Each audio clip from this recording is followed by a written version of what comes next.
Bonjour et bienvenue dans Prière Inspirée, je suis heureux de vous retrouver. Ça fait déjà 3 jours que nous parlons des béatitudes. Et c'est une semaine dédiée, une semaine de prière pour être heureux. Et la joie, vous savez, c'est pas comme la joie du monde. Il y a ces gens qui sont là, ils disent « Venez, mangeons, buvons parce que demain nous mourrons ». On peut voir les gens qui font la fête. On peut voir avec le peuple d'Israël, ils font le veau d'or et ils sont là en train de faire la fête. Ils sont pleins de joie et en plus, ils font la fête en l'honneur de l'Éternel.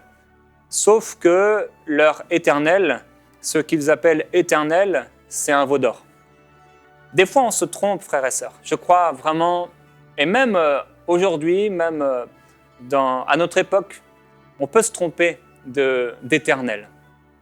On peut penser vraiment servir l'Éternel et faire la fête pour l'Éternel, alors qu'en réalité, on fait la fête pour un veau d'or. Ça veut dire qu'on s'est formé un Dieu qui est à notre image. On s'est formé un Dieu qui se satisfait de notre vie, qui se satisfait de ce qu'on peut faire, de ce qu'on peut être. Et on se forme un Dieu à notre image. Alors peut-être ce ne sera pas un veau d'or, c'est sûr, mais ce sera dans nos pensées une forme de Dieu qui n'est pas la forme du Dieu de la Bible. Jésus nous enseigne à travers les béatitudes son cœur, son caractère. Il nous enseigne vraiment qui il est, ce qu'il est. Et il dit dans Matthieu au chapitre 5, au verset 3, « Heureux ceux qui se reconnaissent spirituellement pauvres, car le royaume des cieux leur appartient. » Puis il parle de ceux qui pleurent. Il dit qu'ils seront consolés. Il parle de ceux qui sont doux ou ceux qui sont humbles, parce qu'ils hériteront la terre. Il parle de ceux qui ont faim et soif de justice parce qu'ils seront rassasiés. Il parle des miséricordieux parce qu'ils obtiendront miséricorde. Il parle de ceux dont le cœur est pur parce qu'ils verront Dieu, de ceux qui procurent la paix, car ils seront appelés fils de Dieu, les persécutés à cause de la justice, et ceux qu'on opprime, ceux qu'on insulte. Et tout ce qu'il est en train de dire, tout ce qu'il est en train d'exprimer, c'est quelque chose qu'il vit. Il est pauvre en esprit.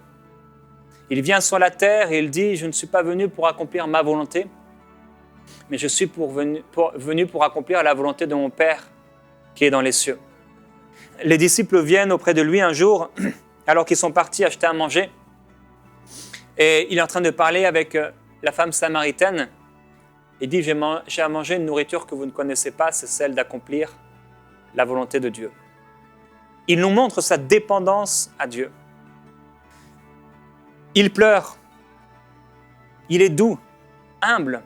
Il dit « Venez à moi, vous tous qui êtes fatigués et chargés, je vous donnerai du repos, car je suis doux et je suis humble de cœur. » Frères et sœurs, c'est vraiment ma prière pendant cette semaine, que notre cœur puisse se déchirer. La parole de Dieu nous encourage à plusieurs endroits de déchirer non pas nos vêtements, mais de déchirer nos cœurs. On peut faire des grandes prières et on peut faire des grandes déclarations et on peut crier parfois sans que notre cœur soit vraiment déchiré. Et quand on ressent que nos prières deviennent fades, quand vous ressentez personnellement dans votre quotidien, et je sais qu'il y a beaucoup de gens qui nous suivent et qui suivent cette émission, j'imagine là quelqu'un, une femme qui est dans sa cuisine, parce que parfois c'est ce qu'on me dit dans les conférences où je peux aller. Voilà, j'écoute ça dans ma cuisine ou j'écoute ça dans ma chambre, dans mon temps de prière. Et après, ça reste dans la journée, vous commencez à méditer sur ce que vous avez entendu et vous passez du temps à prier. Vous avez votre propre intimité avec Dieu et vous êtes certainement des gens qui prient. Dieu veut vraiment déposer quelque chose en vous, dans votre cœur. Il dit « Je suis doux, je suis humble de cœur ». Et je prie que pendant votre vie quotidienne de prière, qu'il y ait une prière qui monte à l'intérieur de vous quand vous réalisez que votre vie de prière, ça devient fade, ça devient sans goût. Des fois, ça arrive, et ça m'est arrivé. Et ça m'est arrivé plusieurs fois, où ça devient sans goût. Et là, j'ai besoin vraiment de m'humilier. J'ai besoin de commencer à entre guillemets, déchirer mon cœur, à reconnaître ma pauvreté spirituelle et mon besoin que le Saint-Esprit puisse ranimer la flamme qui est en moi. Et j'ai aussi, moi, la décision à prendre, comme dit l'apôtre Paul, de ranimer pour moi-même la flamme qui est en moi, mais en sachant pertinemment que si ce n'est pas le Saint-Esprit qui le fait, je ne peux pas le faire par moi-même. Dans Matthieu au chapitre 5, Jésus est en train de parler de ce qu'il est, la douceur, la faim, la soif de justice, la miséricorde, l'amour, le cœur pur, il procure la paix. Et Christ est notre véritable modèle. Il est le modèle par excellence. Aujourd'hui, on veut s'arrêter sur le verset 8 et le verset 9, Matthieu 5, verset 8 et verset 9, où il est écrit « Heureux ceux dont le cœur est pur, car ils verront Dieu. Heureux ceux qui répandent autour d'eux la paix, car Dieu les reconnaîtra pour ses fils. » Ça, c'est dans la version Summer, et dans ma version, « Heureux ceux qui ont le cœur pur, car ils verront Dieu. Heureux ceux qui procurent la paix, car ils seront appelés fils de Dieu. » Dieu nous appelle à avoir un cœur pur. On a vu que ce cœur pur, c'est vraiment l'introduction de ces béatitudes au verset 3. Ce sont les pauvres en esprit, ceux qui se reconnaissent spirituellement pauvres. Il y a quelque chose en eux qui reconnaît que sans le Saint-Esprit, ils sont perdus. Mais ce n'est pas seulement de dire « Oh Seigneur, sans toi, je suis perdu », c'est de reconnaître dans le quotidien de notre vie que nous avons besoin d'être dépendants de lui. Et cette reconnaissance de la dépendance de Dieu dans nos vies nous amène au quotidien, au pied du Seigneur, à prier, à chercher sa face, à crier, à lui remettre notre quotidien, à vouloir sa présence. Les béatitudes. Dans Matthieu chapitre 5, Matthieu chapitre 6 et Matthieu chapitre 7, c'est un enseignement du Seigneur Jésus pour nous. Et dans Matthieu chapitre 7, il y a ce passage qui est similaire à celui qu'on a lu hier, au verset 22 du chapitre 7. « Beaucoup me diront ce jour-là, Seigneur, Seigneur, n'est-ce pas en ton nom que nous avons prophétisé? En ton nom que nous avons chassé des démons? En ton nom que nous avons fait beaucoup de miracles? Alors je leur déclarerai, je ne vous ai jamais connu. Retirez-vous de moi, vous qui commettez l'iniquité. » Le problème n'est pas qu'ils avaient chassé des démons. Le problème n'est certainement pas qu'ils avaient fait des miracles. Mais voyez sur quoi ces gens vont mettre l'accent quand le Seigneur va leur parler. Comme on a vu hier, quand Dieu va séparer les boucs des brebis, ils mettent l'accent ici pas sur le bien qu'ils ont fait aux gens, pas sur la miséricorde. Ils disent pas, Seigneur, on a apporté des prophéties parce qu'on était poussé par l'amour, parce qu'on aimait ces gens. Seigneur, mais tu ne te rappelles pas quand j'ai prié pour Matthieu, ce jeune garçon, il était souffrant, ou quand j'ai prié pour Valérie, cette maman qui était devenue monoparentale parce que son mari l'avait trompée et l'avait quittée et elle était toute seule à éduquer ses enfants ou parce qu'elle a été abandonnée. Rappelle-toi, Seigneur, Valérie, tu te rappelles ce que j'ai fait pour elle? J'étais là et je lui ai fait du bien. Seigneur, ne te rappelles-tu pas de Grégoire? Il était là, il était malade, il souffrait. Tu te souviens, Seigneur, j'ai entendu parler de lui et à un moment, il n'était pas très loin de moi et j'ai été poussé par l'amour à aller voir Grégoire, à prier pour lui, pour qu'il soit guéri. Vous voyez, l'accent n'est pas mis du tout sur les actions, mais plutôt sur le cœur et le besoin de l'autre. Et quand je lisais ce passage tout à l'heure, ça m'a rappelé une discussion que j'ai eue avec un frère que j'aime beaucoup. Il me racontait qu'il avait beaucoup évangélisé pendant des mois, toutes les semaines. Il allait évangéliser. Et il dit, j'ai pas eu de fruits. Il y a des gens qui sont venus à l'église, etc., mais j'ai pas eu de fruits. Et en l'écoutant, je ressentais, parce que Dieu m'avait aussi mis à cœur de lui parler de ça, je lui ai dit, mais est-ce que tu aimes les gens? Est-ce que tu as aimé les gens à qui tu as parlé? Il m'a dit, je n'aime pas les gens. Je n'aime pas les gens. Je n'ai pas d'amour pour les gens. J'ai juste fait ça parce que Dieu m'a demandé de le faire. Heureux ceux dont le cœur est pur, parce qu'ils verront Dieu. Un cœur pur, la Bible dit dans Psaume au chapitre 24, au verset 3, « Qui pourra monter à la montagne de l'Éternel? Qui pourra se tenir dans son lieu saint? Celui qui a les mains innocentes et le cœur pur. Celui qui ne se livre pas au mensonge et qui ne fait pas de serment trompeur, il obtiendra la bénédiction de l'Éternel. » Dans Psaume au chapitre 73, il est écrit « Oui, Dieu est bon pour Israël, pour tous ceux qui ont le cœur pur. Pourtant, il s'en est fallu de peu que mes pieds ne trébuchent. Un rien de plus, et je tombais. J'étais jaloux des arrogants, en voyant la prospérité des gens méchants. » Il y avait une jalousie en lui qui a amené son cœur à commencer à s'ouvrir à la souillure. La Bible dit « Garde ton cœur plus que toute autre chose, car de lui viennent les sources de la vie. » Notre cœur, frères et sœurs, est appelé à être pur. Dieu nous appelle à avoir un cœur qui est tellement pur. Et Jésus va dire dans Matthieu au chapitre 6, « Ne vous amassez pas des trésors sur la terre, mais amassez-vous des trésors dans le ciel, parce que là où est ton trésor, là aussi sera ton cœur. » Où est votre cœur? Posons-nous la question alors qu'on va prier ensemble. Est-ce que mon cœur est pur? Vers quoi se dirige mon cœur? Est-ce que mon cœur se dirige vers les richesses de la terre? Ou est-ce que mon cœur se dirige vers le royaume de Dieu? Et Jean dira dans son épître, parce que nous sommes maintenant enfants de Dieu, il dira, Christ apparaîtra et on sait qu'on sera semblable à lui, parce que nous le verrons tel qu'il est. Et c'est pourquoi que toute personne qui possède cette espérance en lui-même se purifie comme lui-même est pur. La Bible dit dans le psaume au chapitre 1,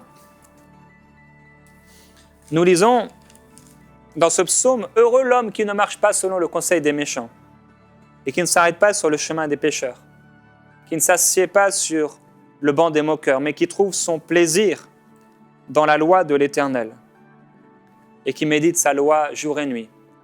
Il est comme un arbre planté près d'un cours d'eau qui donne son fruit en son temps et dont le feuillage ne se flétrit pas. Tout ce qu'il fait réussit. Il n'en est pas ainsi des méchants. Ils sont comme la paille que le vent dissipe.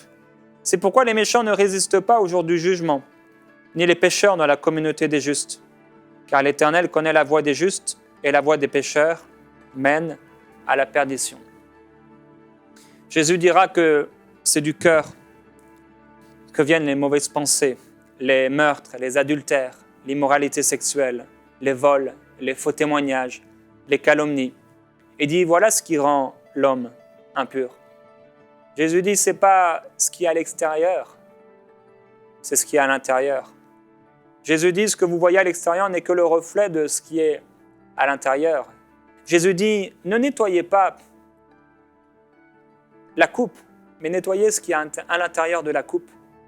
Les pharisiens disaient, mais oh, tes disciples ne se sont pas lavés les mains avant de manger. Jésus dit, mais ils n'ont pas besoin de se laver les mains. Leur cœur est pur. Frères et sœurs, on est tellement en train de regarder de manière visible. On scrute tout. Et je sais que tellement de chrétiens, quand ils entrent dans une église pour la première fois, c'est le jugement partout. Ils jugent les chrétiens, ils jugent la louange, ils jugent les personnes qui chantent, ils jugent le pasteur, ils jugent les habits du pasteur, ils jugent la femme du pasteur. C'est du jugement, c'est du jugement, c'est du jugement. Tellement de gens sont en train de juger. Celui qui a le cœur pur, en lui, il n'y a pas de mauvaise pensée, en lui, il n'y a pas de meurtre, en lui, il n'y a pas d'adultère, il n'y a pas de désir de posséder ce que l'autre a. Il n'y a pas d'immoralité, il n'y a pas de faux témoignages, il n'y a pas de calomnie. Ces choses rendent le cœur impur. C'est ce que dit Jésus. Et la Bible dit dans Proverbe au chapitre 28, au verset 13, « Celui qui cache ses transgressions ne réussira pas. Mais on aura compassion de celui qui les reconnaît et qui les abandonne. Heureux l'homme qui est constamment sur ses gardes. En revanche, celui qui endurcit son cœur tombera dans le malheur. » Aujourd'hui, Dieu veut nous appeler à veiller sur notre cœur à ce que notre cœur soit pur et nos mains innocentes. Alors, heureux ceux dont le cœur est pur parce que nous avons l'assurance que nous allons voir Dieu. Et c'est bien d'avoir le cœur pur et de veiller sur soi et de faire attention à soi. C'est bien d'aller annoncer l'évangile comme je le disais dans cet exemple. C'est bien de le faire. Mais quelles sont nos motivations? C'est pourquoi il est parlé de ceux qui répandent la paix. C'est ce que nous lisons dans Matthieu au chapitre 5. Heureux ceux qui répandent la paix. Heureux ceux qui répandent la paix. Jésus dit d'eux qu'ils sont heureux parce qu'ils sont appelés fils de Dieu. Et dans Ésaïe au chapitre 52 au verset 7, nous lisons qu'ils sont beaux sur les montagnes, les pieds de celui qui apporte de bonnes nouvelles, qui annonce la paix, de celui qui apporte de très bonnes nouvelles, qui annonce le salut, de celui qui dit à Sion, ton Dieu règne. Je prie qu'aujourd'hui, frères et sœurs, nous puissions apporter la paix autour de nous. Que Dieu puisse vraiment se servir de nous et faire de nous des partisans de paix. Des gens qui, partout où nous pouvons aller, apportons la paix autour de nous. Heureux ceux qui ont le cœur pur. Je veux vraiment prier aujourd'hui par rapport à cette introduction sur les pauvres en esprit, parce qu'ici on parle de la même personne. C'est cette personne qui se reconnaît spirituellement pauvre, c'est cette personne qui pleure. C'est cette personne qui est humble. Parce qu'elle se sent spirituellement pauvre, elle n'est pas arrogante, elle n'est pas pleine d'orgueil, elle n'est pas pleine de jugement, mais elle développe l'humilité. Elle développe la douceur pour les gens parce qu'elle réalise, je suis un homme, je ne suis pas mieux que quiconque, j'ai les mêmes faiblesses que n'importe qui, c'est pourquoi je ne me permettrai pas de juger quelqu'un, de critiquer quelqu'un, mais je marcherai dans l'amour. Ceux qui ont faim et qui ont soif de justice, c'est ceux qui sont et qui se reconnaissent pauvres en esprit. Il y a une pauvreté en esprit qui les amène à avoir faim, à avoir soif, comme les pauvres dans ce monde, qui peuvent avoir tellement faim et tellement soif. Cette pauvreté en esprit les amène à avoir soif et faim de justice. Et ces gens font miséricorde. Ils font miséricorde. Ils pardonnent à ceux qui les ont offensés. Et ils leur font du bien. Ils ont leur cœur pur, mais aussi ils procurent la paix. Je ne sais pas dans quel ministère vous êtes aujourd'hui, dans votre église locale, ou comment vous servez le Seigneur. Mais je prie que vous puissiez procurer la paix autour de vous. Et aujourd'hui, j'aimerais qu'on prie pour ça. Premièrement, qu'on prie par rapport au cœur pur. J'aimerais que tu puisses fermer les yeux là où tu es, que vous puissiez fermer les yeux et s'il y a un péché, s'il y a dans votre cœur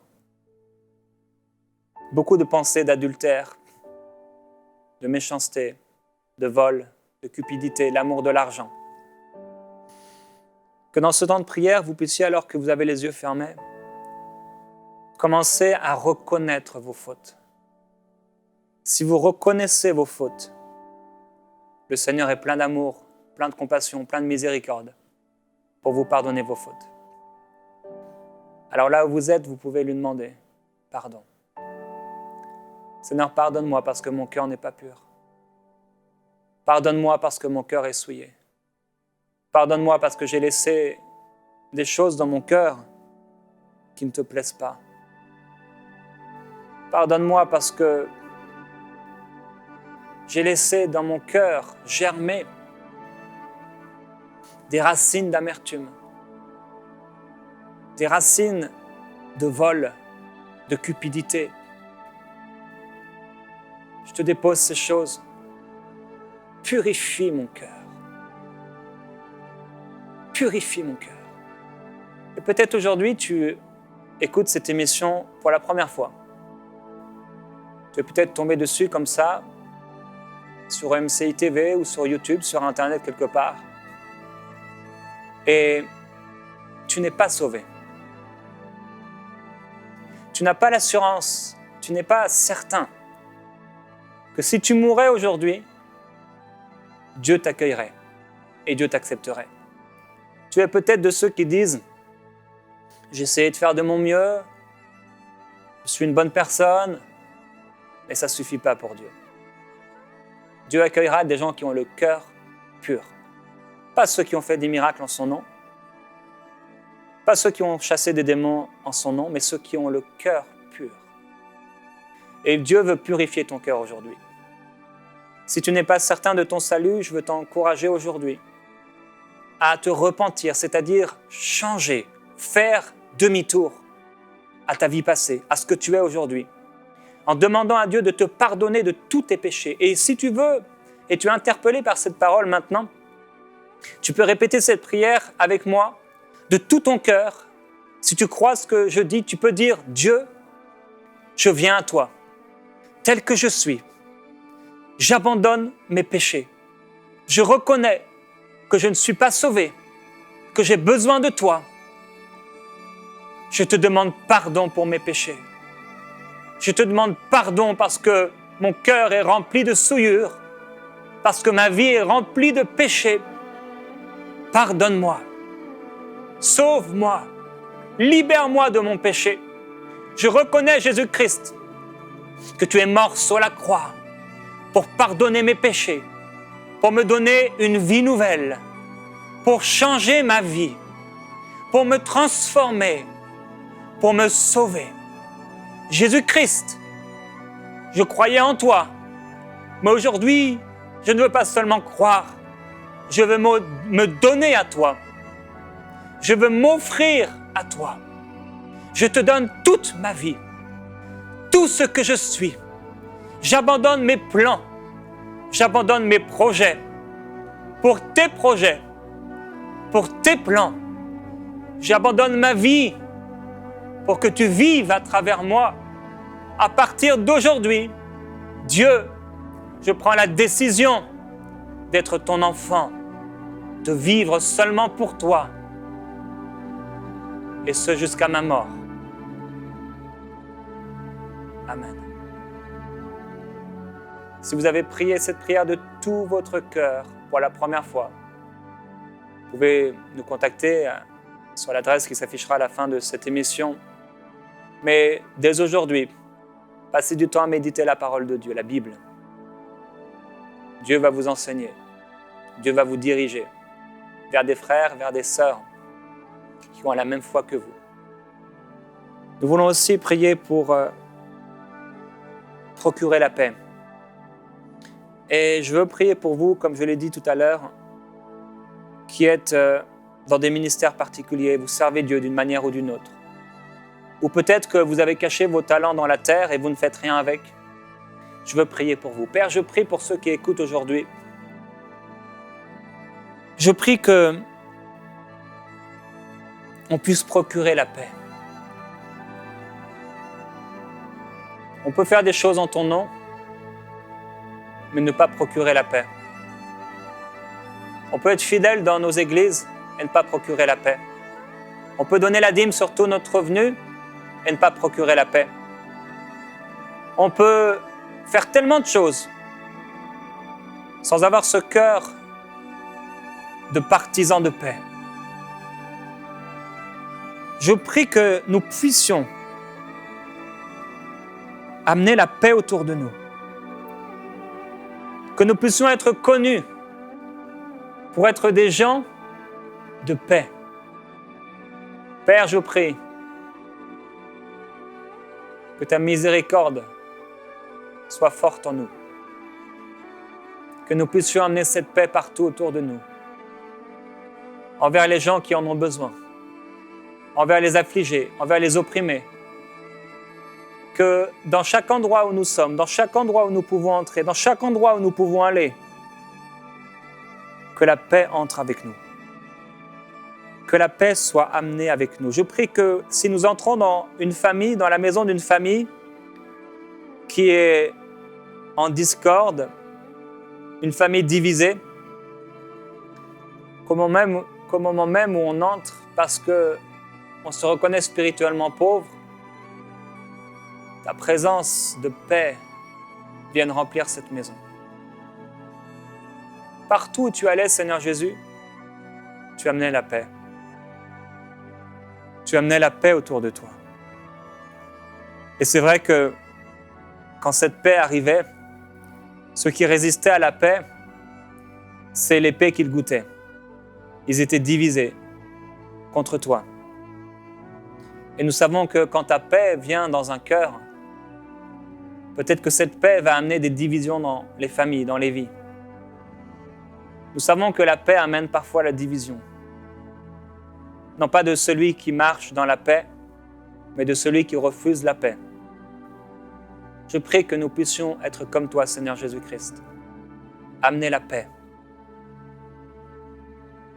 Quand cette femme est venue, qu'on a amené cette femme adultère, il y avait beaucoup de colère, beaucoup de poussière, beaucoup de mots, beaucoup d'accusations, beaucoup de gestes, beaucoup de violence intérieure.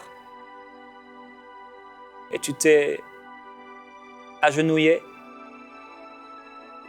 Tu as commencé à écrire par une simple parole. Tu as amené la paix. Tu es le Dieu de paix. Père, je prie qu'on soit des partisans de paix. Je prie que dans nos travails, dans nos métiers, dans nos vies, dans nos maisons, dans nos familles, dans nos églises, dans nos magasins, dans nos rues, dans nos villes, dans nos pays, les chrétiens, ceux qui marchent avec toi, soient connus pour la paix qu'ils procurent, la paix qu'ils amènent autour d'eux.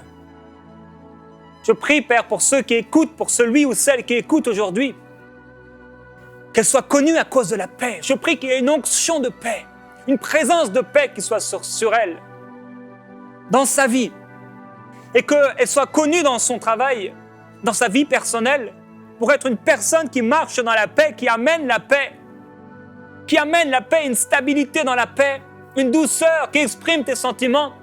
C'est ma prière pour ceux qui écoutent aujourd'hui. Que la paix soit sur eux, dans leur propre cœur, dans leur propre vie, mais que cette paix, ils puissent l'amener autour d'eux, qu'ils puissent la procurer pour ceux qui en ont besoin, pour ceux qui sont dans le trouble. C'est ma prière au nom de Jésus-Christ. Père, merci. Nous voulons veiller sur notre cœur